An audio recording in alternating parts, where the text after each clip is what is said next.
Hello, welcome to another episode of Forgotten Cemeteries, Pacific Northwest.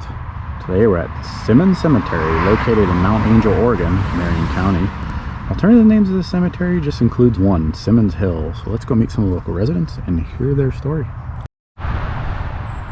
The cliche, you're on camera, warning signs. A little bit about the history of this cemetery. And this would be a subscriber recommendation, so thank you, EO. This one was established in 1852. There's 25 to 100 burials per the Oregon Burial Site Guide, with find a grave showing around 190 memorials, so it's still a small one. So Mount Angel is apparently home to the Pacific Northwest's largest Octoberfest, which is held in September. One of the local entertainments during this event is the Weiner dog race, so place your bets. Anywho, the town of Mount Angel was settled in 1850 by a Benjamin Cleaver. I want to say he wanted to name it Roy at first, apparently, the town, but in 1881, monks came over from Engelberg, Switzerland, and a bunch of immigrants from Bavaria.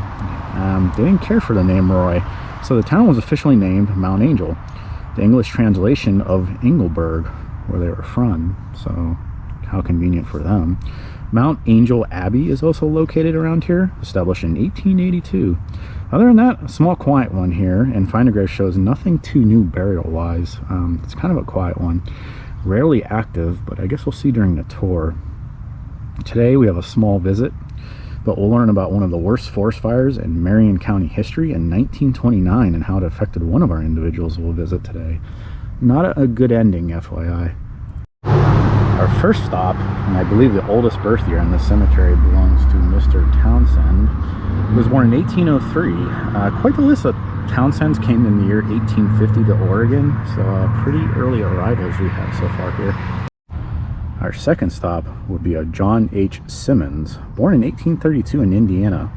He would come to Oregon in 1845 with his family, and there's quite a list of Simmons in that year. Married May J. Hall in 1851, and they had a ton of kids together, but sadly she died at the age of 33. Couldn't find a cause though, sadly. But he remarried again in 1889, and his obituary was interesting to read. It's quoted as saying, "One of Marion County's oldest pioneers, and he was typical of the grand race, who are fast passing away, the Christian pioneer," end quote. With that said, you see the popular handshake symbolism on this headstone, which has several meanings, but usually I just go with God welcoming you into heaven. A symbol that apparently goes back to like 4th century Greece, the final farewell. Our last stop, and unsure where she was born, would be of Christina Frank. 1929 apparently was a really bad year for forest fires in Oregon, Washington, and California. More specifically, west of the Cascades in September. The article from 1930 describes the 1929 event as being the most severe and strenuous season in history of forest fire protection. The article talks about September 3rd, 1929, that this was a highly hazardous wildfire, and it would last like 2 weeks from September 6th through September 11th would being the worst times. And the article specifically says the worst fire in Oregon occurred in East Marion County, where we are today, burning 46,000 acres. You probably see where I'm going with this, but old-time firefighters back then reported the worst spontaneous combustion they've ever seen when it came to forest fires. Unfortunately, the Frank's family's house was in the particular path of this blaze, and the inferno took over their house. Sadly, Christina would be burned pretty bad by this fire when trying to flee the area with her husband. She would die a few hours later on September 9th, 1929. August was also severely burned, but survived. However, it looks like he died a few years later in 1935. Alright, time for the tour. They say this is one of the more creepy cemeteries to visit in Oregon. Can't say I really had any paranormal experiences. The battery did die on my first battery very quickly, though. I guess that's something that happens, but I would refer to it as one of the more loud cemeteries in Oregon. Good lord. I had to take a break every once in a while, wait for the cars to pass so you guys could hear me. Little hidden one. Unsure if it's private or a public cemetery to visit. That was kind of a mixed thing I came across. nobody's ran over and said, get the hell out of here yet, so that's good. Van Cleve, that is a cool last name. I don't think we've seen that yet.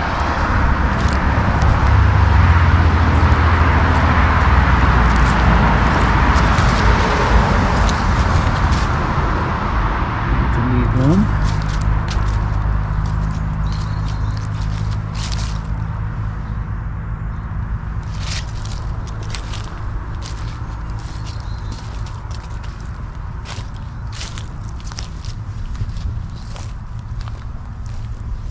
John over here,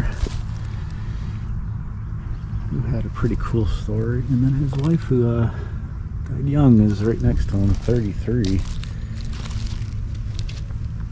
Couldn't find a cause. Well, kind of nice and quiet now.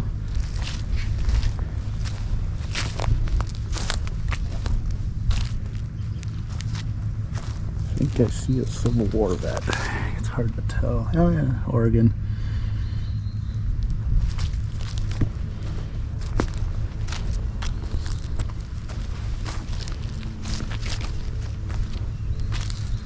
So, unique style headstone there.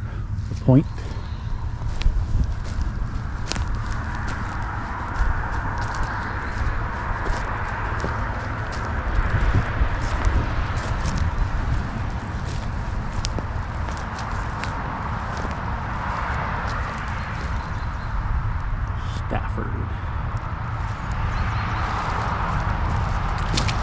This one was really pretty with the white lettering. I don't know how they do that,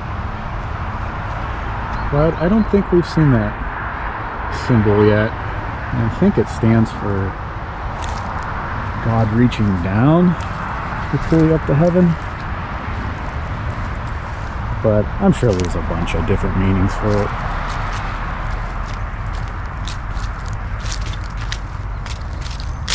That's a neat design.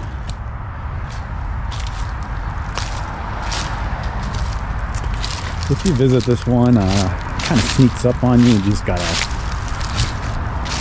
pull right off the road. And a little muddy. I wouldn't come if it's raining out, so I think you'll get stuck.